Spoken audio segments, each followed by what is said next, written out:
Buongiorno and welcome back to the Italian Formulas. This is your space for tutto italiano, everything Italian. My name is Inga. So today we're going to look at various aspects about Italy.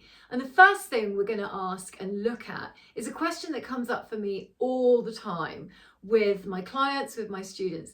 Is it necessary to speak perfect Italian when I want to go for a long stay or maybe move or relocate or become a digital nomad in Italy? And the simple answer to that is absolutely no. When I moved to Italy, I actually didn't even know how to say ciao. I had a piece of paper that my aunt had given me with two verbs written on it. And I wandered around Milan and it was a massive holiday. So basically everything was closed. And I just had to kind of figure out how to get around and how to speak. And the wonderful thing about the Italians is that they're really friendly. They love the fact that you're even trying with anything. So having a go in Italian is the very best thing you can do. And you don't have to be perfect by any stretch of the imagination.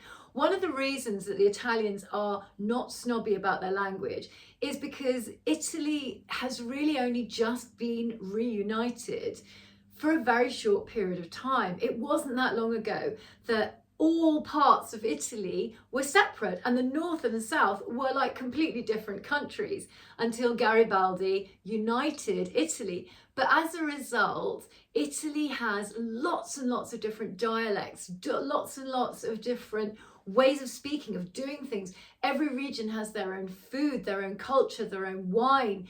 And so when we make mistakes in Italian, this is not a big deal. It's not a big deal like it is in other countries. So if you're planning on visiting Italy, if you're planning on going as a digital nomad, if you're relocating, buying a house, whatever, or even just going for a lovely holiday, it really does not matter.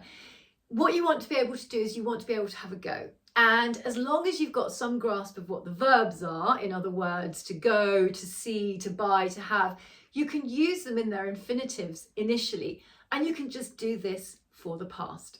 And that is a really simplistic explanation on how you can go to Italy and actually not worry too much about having this kind of perfect Italian, which, to be perfectly honest, very few people actually speak. So the next thing we're going to look at is a location. Every week I'm going to give you somewhere that is really special for me, or somewhere that I've discovered, or somewhere that I really like, or somewhere I'd really like to visit. And this week it's Lake Lecco. So I used to live near to Lecco. I was about 20 minutes up the road on the way to Milan, and everybody talks about Como. Everybody says, oh, Lake Como is amazing and it's so beautiful and it's so kind of, I don't know, fancy. But Lecco for me was always the place that I wanted to go, because Lecco is more down to earth. It's wilder, but it's also less touristy because it's less known. It's more off the beaten track in the sense that most people go to Como. So I love Lecco. Lecco has a beautiful, wide open piazza.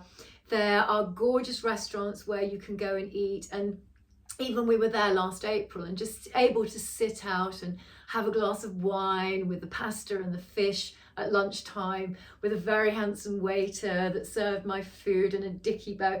It was just wonderful. And in the summer, there's a gorgeous fountain that sprays up in the centre of Lecco, and there are beautiful houses around you.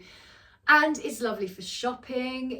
You can walk along the lake, which is really, really beautiful. And it's just a little less, I don't know, upmarket than Como. So if you're looking for something that's more really Italian, a little less sort of on the kind of side, then Lecco is a great place to go. You can get there by train and you can get there by car as well, quite quickly from Milan, about a 30-minute drive from Milan, straight up the Superstrada, straight up the dual carriageway. So the next thing we're going to do today is we're going to look at a grammar point. So this is the absolute bane of all my students' lives, and this is the reflexive verbs. So if you've got the Italian Formulas book and you have the old version, this is on page 154. And if you've got the new version, you're going to look at page 201. This is for the reflexive verbs. What are reflexive verbs? Oh, Everybody goes crazy about them. Well, the reflexive verbs are very different from the reflexive verbs in English in the sense that they exist in English. We say, I wake myself up, I get myself up, I wash myself, I sit myself down. But for the Italians, they're much larger in the sense that reflexive verbs basically mean that we ourselves, the person doing the verb, is involved in the business of the verb.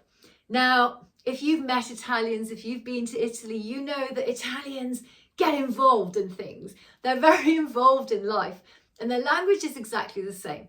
So an Italian reflexive verb is not just about something you're doing to yourself. If you're involved in it emotionally, mentally, psychologically, physically, and it can be a reflexive verb, they're going to make it a reflexive verb. So let's have a look at these, because some of these feel really weird to an English person. And if you hear an Italian speaking English, they'll often say things like, oh, at the weekend I relaxed myself. And you're like, oh, okay. That's because in Italian, rilassarsi is a reflexive verb. And the way that we conjugate reflexive verbs is we have the reflexive pronouns. So the first three are singular, mi, ti, si, and the second three are plural, ci, vi, si. So I always get my students to kind of clap with this. It's mi, ti, si, ci, vi, si, mi, ti, si, ci, vi, si. And then all you're doing is you are taking what would normally be the verb, in this case it's rilassare, and it has a si on the end because that shows us it's reflexive. So you're taking rilassare and you're doing what you would always do with any verb. You're simply conjugating it o, I, a, in this case because it's an are verb, iamo, a te, hanno. So it would go rilasso, rilassi, rilassa, rilassiamo, rilassate, rilassano. Shoving the pronoun on the front, it would become mi rilasso. This is something I'm doing to myself.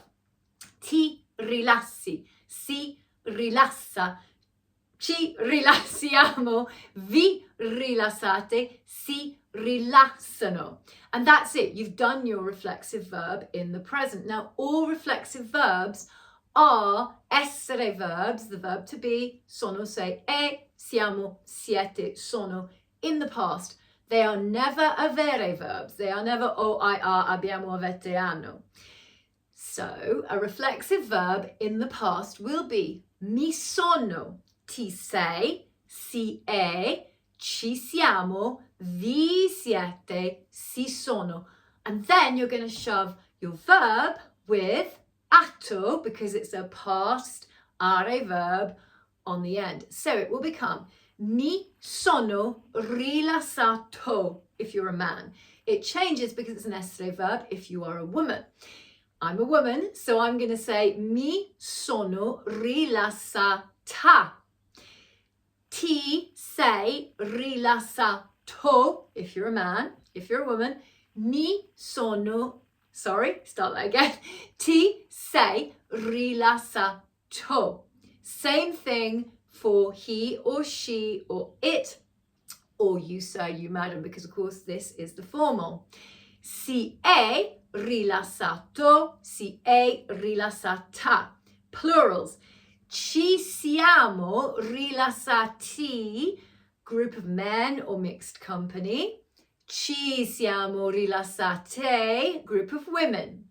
Vi siete rilassati, group of men or mixed company.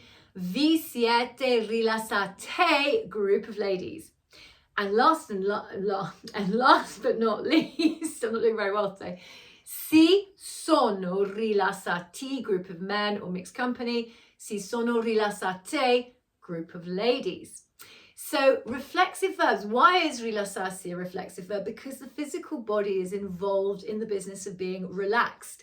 Therefore, as far as an Italian is concerned, it's going to be a reflexive verb. So if you don't already have your copy of the Italian formulas, go onto Amazon and grab this, because in here is everything that I learned over 13 years of living and working and bringing my children up and buying properties and all the other things I did in Italy. in here is everything that I needed, basically, and it's 3 tenses. And this is all you really need to be able to speak Italian.